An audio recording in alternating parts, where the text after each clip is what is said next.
Have you ever felt bored because every beginner lesson is about the same old guitar riffs?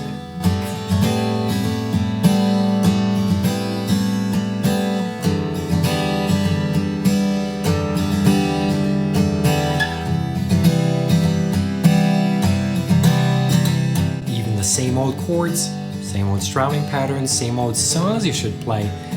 I mean, while all these classics have their place for sure, they're suggested for a reason. It's also good to every now and then get a bit more creative. My name is Florian, guitar teacher since 2007, and I help beginners to get to intermediate through inspiration-sparking lessons on highguitar.com. There are two things you can take away from this video. Number one, a concrete guitar riff. I took the classic drum beat of Streets of Philadelphia by Bruce Springsteen and made it into a guitar riff, strumming pattern, whatever you want to call it. You can download the tabs down below. And then number two is, you can take my concept whenever you feel the need for some fresh input. We don't need to listen to guitar music all the time. When we want to get better at guitar, we can get so much inspiration from other instruments too. Listen to piano music, violin, drums, classical, electronic, whatever, and then try to imitate that. Now if you say, well, wait, Florian, that sounds quite intimidating. How am I supposed to do that as a beginner? Well, my question for you will be, have you tried? Before I show you the riff in detail, you already heard me play it in the beginning. This here is a drum kit. And a drum kit has a bass drum, that's the big one on the floor here. Oops. And the bass drum has a low-pitched sound. And a drum kit also has a snare drum, and a snare drum has a high-pitched sound. So very basic drum beat would be that. Bass, snare, bass, snare. Maybe the bass doubled. And the Streets of Philadelphia drum beat sounds like that.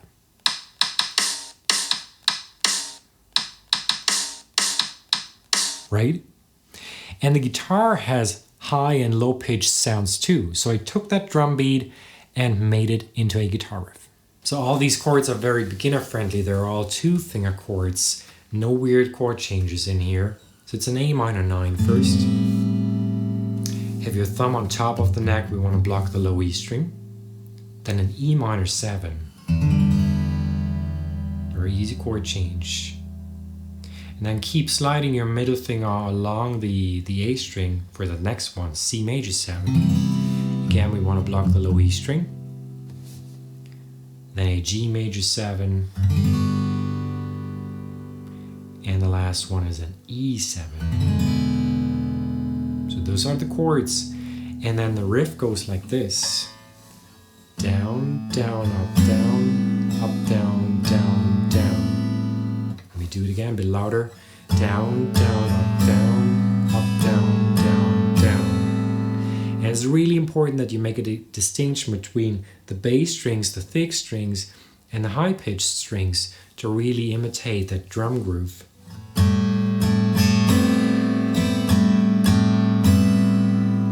Down, down, up, down, up, down, down, down.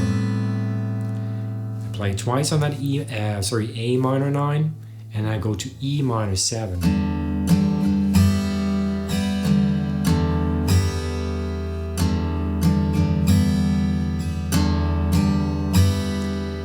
Over to C major 7 twice.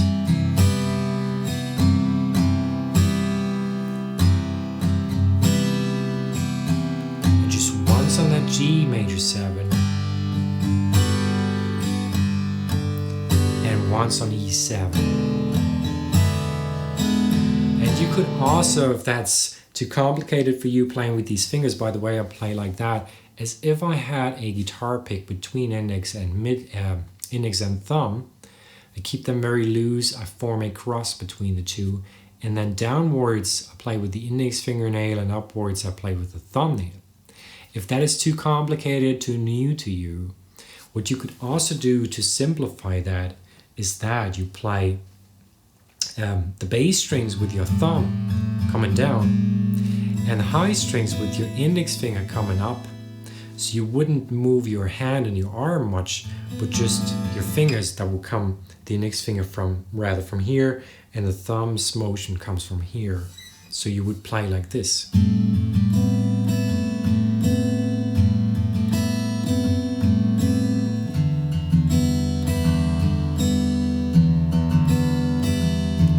It's a much softer sound because you play now with the skin rather than with the fingernails, but it works fine. I think it sounds lovely.